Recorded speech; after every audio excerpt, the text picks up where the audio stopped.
jabatan kepolisian negara, bukan kepolisian Republik Indonesia terbentuk. Kemudian di tahun 55 lah, karena waktu itu bersama. Tidak hanya tugas polisi, Bapak Ibu semua, pemerintah daerah, kepala distrik, kepala kampung lurah, apalagi yang di Tandia kemarin ini ya, Pak Kampung, dia udah pakai pelopor keselamatan lalu lintas. Jadi mempunyai tanggung jawab untuk menyadarkan masyarakat terkait dengan tertib lalu lintas. Kemudian sedikit renungan ya, buat rekan-rekan atas seluruh masyarakat semua. Kalau kita masyarakat ya, khususnya masyarakat, kalau kita mendengar kata polisi lalu lintas, ya, kira-kira kalau di pikiran masyarakat itu apa yang pertama kali terlintas, gitu? Apa yang pertama kali terlintas di pikiran masyarakat? Pasti pikirannya tilangin, pasti polisi lalu lintas tilang, identik dengan tilang. Sebenarnya polisi lalu lintas itu banyak tugasnya banyak. Tidak hanya menilang. Menilang itu salah satu menegakkan hukum. Sebenarnya ketika masyarakat itu sudah tertib, dia tidak akan berpikir lagi polisi lalu lintas itu tilang. Apalagi ini kalau di Wonama ini kalau pendakian ini masih jarang tilang ini. Kalau mau udah terlalu baru ditilang. Apalagi kemarin zaman COVID. Tidak tega dari Sanantas juga melakukan tilangan. Juga zaman sulit pas COVID. Pikiran masyarakat itu ketika mendengar polisi lalu lintas yang terbaik adalah polisi yang baik hati, yang gagah, yang senyum sapa salam, melayani masyarakat. Nah itu saya maunya pikiran di masyarakat. Tapi juga ini merupakan makanya lantas ini Bapak Ibu saya pilih yang badannya bagus-bagus, yang tinggi-tinggi, kayak Pak Kasat Lantas, gitu, badan tinggi gagah, gitu kan. Anggota-anggota juga. Makanya saya dulu nggak bisa jadi lalu lintas karena badan saya sekamuk boy. Tinggi-tinggi, nah Kasat itu tinggi. Tapi nggak tahu dia kan setelah atas bawah kan pernah atas juga, badan tinggi-tinggi bagus. Gitu. Nah, jadi harapan saya sih sosok lalu lintas di pikiran masyarakat adalah sosok yang bersahabat, yang melayani, yang ramah. Ya. Karena itu tolong tampilkan sosok lalu lintas yang seperti itu. Tapi tidak mengurangi ketegasan apabila melakukan pelanggaran hukum. Mengapa? Karena kita melihat sendiri angka kecelakaan lalu lintas ini cukup tinggi di Kabupaten Wonama. Hampir sama dengan kriminalitas. Jadi kalau kita anak jalanan, itu jumlah kriminalitas yang terjadi laporan polisi itu hampir sama dengan jumlah kecelakaan lalu lintas. Apalagi yang kita sesalkan ada fatalitas, yaitu ada yang korban meninggal dunia. Kemarin saya sampaikan di apel bayan konvoy tertib berlalu lintas. Kalau kita menghitung ya ini Pak Kepala Dinas Kesehatan ya, kemarin yang sejak ada COVID-19 sampai sekarang, dia meninggal berapa Pak Dokter, Pak Direktur? 21 atau 20 ya Pak? 22. Kalau kita hitung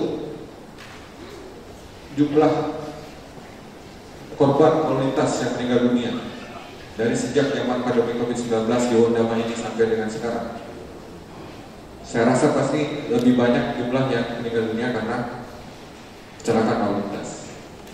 Salah satu penyebabnya adalah minuman keras, lain yang tidak tertib segala macam. Nah ini harus kita tekan terkait kecelakaan lalu lintas, apalagi yang sampai meninggal dunia. Ini merupakan tanggung jawab kita bersama untuk mengingatkan seluruh masyarakat akan pentingnya tertib lalu lintas. Jadi tugas lalu lintas tadi tidak hanya menegakkan hukum, tapi juga melakukan penanganan laka lantas, kemudian juga melakukan himbauan, memberi sosialisasi kepada masyarakat terkait dengan pentingnya tertib lalu lintas. Makanya ada unit di Mas Lantas, ada yang masuk ke sekolah, kemudian ada yang sosialisasi ke kampung, nah itu tugasnya di Mas. Kemudian juga ada pelayanan lainnya SIP, kemudian yang tergabung di Samsat juga rangka pelayanan nomor kendaraan. Nah, tugas-tugas seperti ini adalah tugas lalu lintas. Oleh karena itu, pada kesempatan hari ini momentum yang sangat baik sesuai dengan tema HUT Lantas, Polantas yang presisi, pulih dan bangkit bersama menuju Indonesia baru maju. Ya, jadi mari untuk ke depan Lantas kembali meningkatkan profesionalisme dalam hal tupoksinya, menggandeng seluruh instansi terkait bekerja sama dengan bersinergi dengan rekan-rekan TNI, dengan instansi terkait di Pemda, dengan seluruh lapisan masyarakat, Pak Distrik, Pak Kepala Kampung, Pak Lurah, bersama-sama, sehingga kita bisa bersama-sama untuk membangun Kabupaten Purwodama ini menuju kehidupan yang lebih baik lagi, terutama untuk menciptakan keamanan dan ketertiban masyarakat di Tanah Toraja. Kemudian saya mengucapkan terima kasih kepada Satuan Lalu Lintas yang dalam rangka HUT Lalu Lintas ini sudah melaksanakan kegiatan bakti sosial, khususnya kepada pihak-pihak yang terdampak akan penyusunan harga BBM.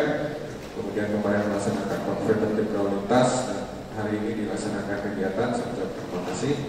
Selamat ulang tahun tidak hanya kepada Satlantas saja, tetapi kepada seluruh personil Polres Purwodama, karena bagaimanapun setiap personil mengemban tugas lalu lintas dalam melaksanakan kegiatan sehari-hari. Demikian dari saya, lebih kurang saya mohon maaf. Wassalamualaikum warahmatullahi wabarakatuh. Shalom. Om Hari Sate Om. Tuhan memberkati kita semua. Terima kasih. Sangat menganjurkan yang bawa ambulans itu harus punya SIM. Jadi Pak Kasat Lantas, Pak Kapolres, mohon maaf kalau ada orang kesehatan, biar emergensi apapun, selalu ditanya dulu Pak.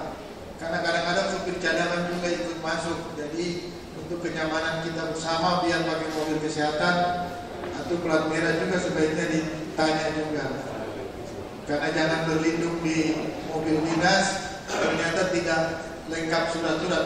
Memang ada mobil kesehatan kami yang oleh karena proses pengadaan mungkin surat-suratnya terlambat, tetapi petugasnya harus punya SIM. Potongan tumpeng HUT Lalu Lintas ke-67 oleh Bapak Kapolres.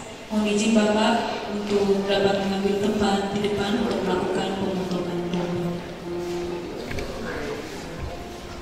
Baik dalam melayani masyarakat dan lebih dicintai lagi oleh masyarakat Kabupaten Terpendam.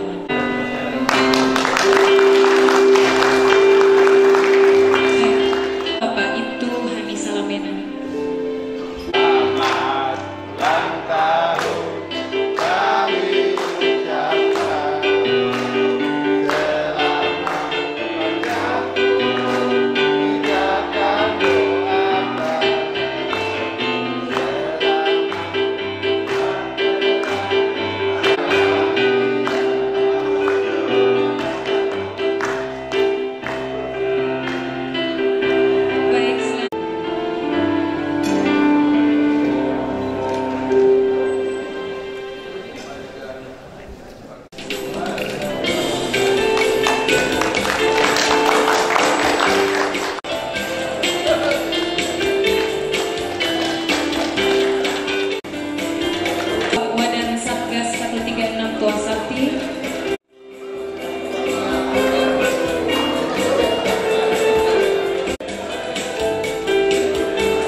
Silakan.